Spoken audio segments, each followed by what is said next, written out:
Has failure gone to your head? Has failure gone to your head? Are you content with failure? You know, the good sales trainer and author Tom Hopkins said it this way.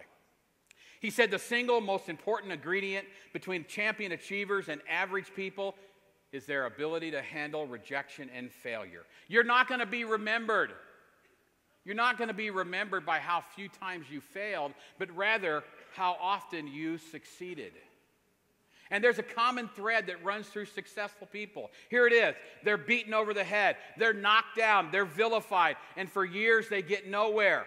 But every time they're knocked down, they stand back up.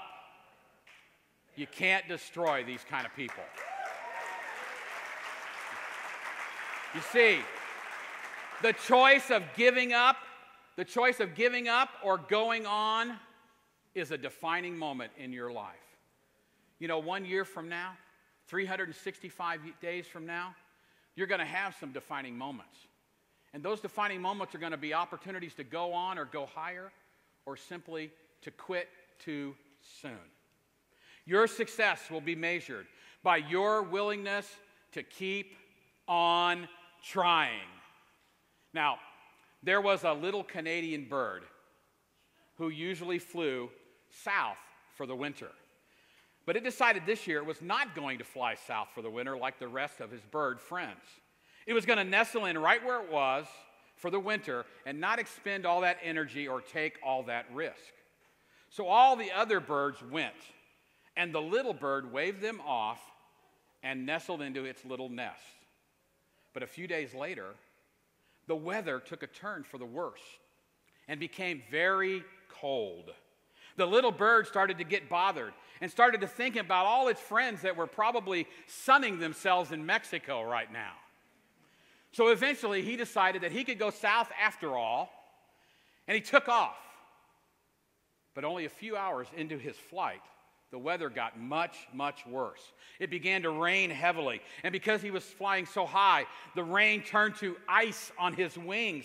It began to freeze to death. He couldn't continue to fly, and eventually he plummeted and crashed into the middle of a barnyard in the countryside. The bird was gasping its last breath, wishing it had gone to Florida or Mexico or someplace south in the first place, when suddenly the barnyard cow came over to it. He looked down and did an enormous poop right on the bird. The bird thought to itself, "This is absolutely ridiculous. I'm dying. It's my final moments on earth. And now to add insult to injury, this cow has pooped on me." So it laid back, ready to die. But after a while, he began to realize that the poop was kind of warming. He began to get the feeling back in his wings, and his body began to thaw out. Suddenly, the bird realized, I'm not going to die. I'm going to live. It began to get excited. Its wings started to flap. It began to sing. It began to chirp. And all this singing and chirping alerted the attention of the barnyard cat.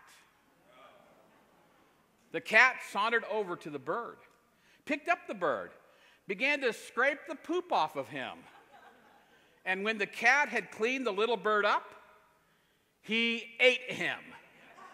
End of story. But there's 3 morals to this story. Number 1, not everyone who poops on you is your enemy.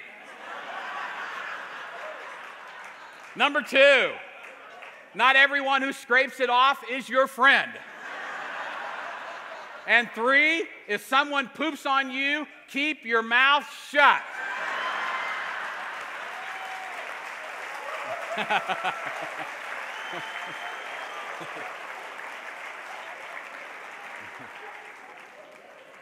Now, some people, maybe you're still complaining about the time when you were pooped on by others.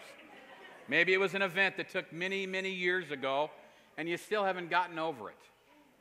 if this is you, it's time to get up and get over it and head towards that place. Yes, head towards that place where you were going when you got pooped on by somebody else. I'll put it this way. It's time this weekend to wipe yourself off and go on.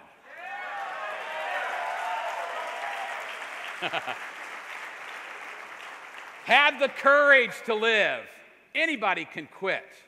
Don't let failures go to your head.